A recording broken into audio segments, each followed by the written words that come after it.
Muammar Gaddafi remains one of the most controversial figures of the 20th and 21st centuries. For some, he was a ruthless dictator. For others, a hero of Africa, a man who transformed Libya from one of the poorest nations in Africa into one of the continent's wealthiest states. His death in 2011 marked a turning point in the Middle East and reshaped the geopolitical landscape forever. But was he truly a tyrant or a victim of global politics? And most importantly, who benefited from his death? Let's find out.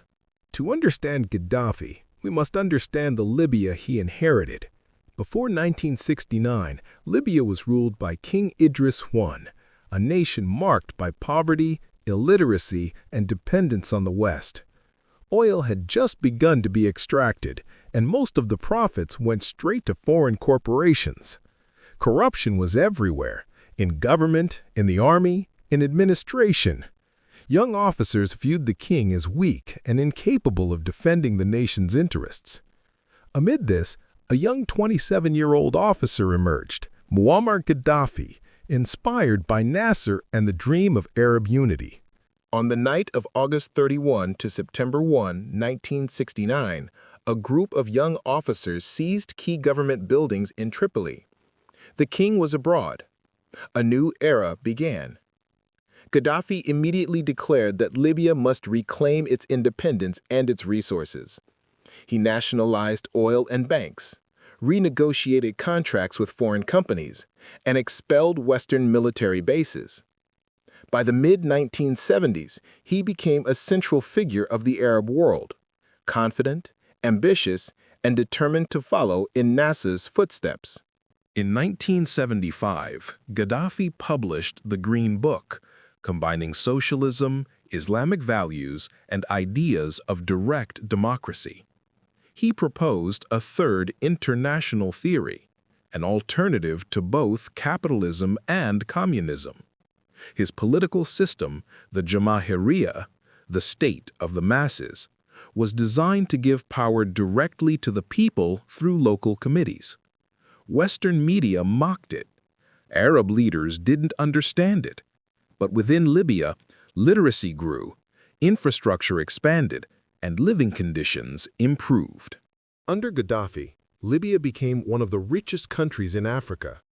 Key achievements included free education, free healthcare, housing available at minimal cost, free electricity, zero-interest loans for young people, land, housing, and livestock provided to young families. Libya became a magnet for workers from Egypt, Tunisia, and sub-Saharan Africa. Gaddafi also launched one of the largest engineering projects in the world, the Great Man-Made River, a massive underground water pipeline turning desert into fertile land. It is still considered an engineering marvel. Western media often claimed Gaddafi was worth over $100 billion, but investigations after his death showed that most of these funds belonged to Libya's sovereign institutions, not Gaddafi personally. Yes, he lived lavishly. Yes, he owned palaces. But the image of the world's richest man was largely a tool of information warfare. In reality, most oil profits went into public projects, infrastructure, social programs, and national development. Gaddafi's relationship with the West was turbulent and shifted constantly. In the 1980s, conflict, sanctions, accusations of terrorism. In the 1990s, negotiations and gradual normalization. After 2003, Libya opened its economy, invested in Europe, and hosted Western leaders.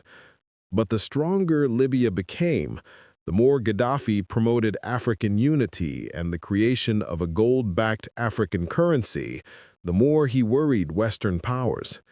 A self-sufficient Libya was not in their interest. The Arab Spring was a trigger, but the roots were deeper. Certain Libyan elites resented the Jamahiriya system. Tribal tensions, corruption, and the absence of Western-style democracy simmered beneath the surface. In February 2011, protests escalated into armed conflict. NATO intervened, claiming to protect civilians. In reality, it became a full-scale regime change operation. City by city, NATO airstrikes destroyed infrastructure while rebel groups advanced with foreign support.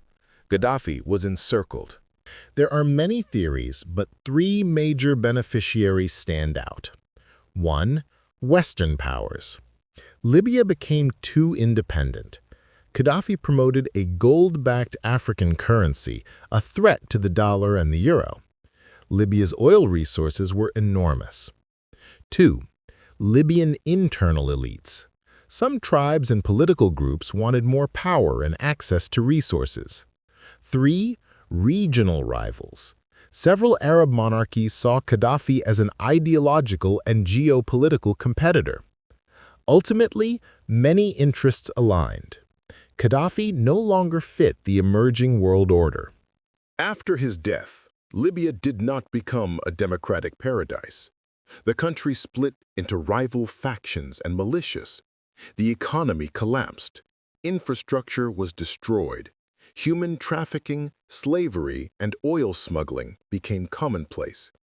Many Libyans now openly say, "We didn't know how good life was under Gaddafi until everything was gone." Muammar Gaddafi lived a life full of contradictions. He built a social state, yet ruled authoritarian. He fought colonial influence, yet created conflicts. He loved Libya, yet never built a system strong enough to survive without him. His death reshaped global politics and remains a lesson the world has yet to fully understand. History is not black and white. Gaddafi was a billionaire, a dictator, and a patriot, all at the same time.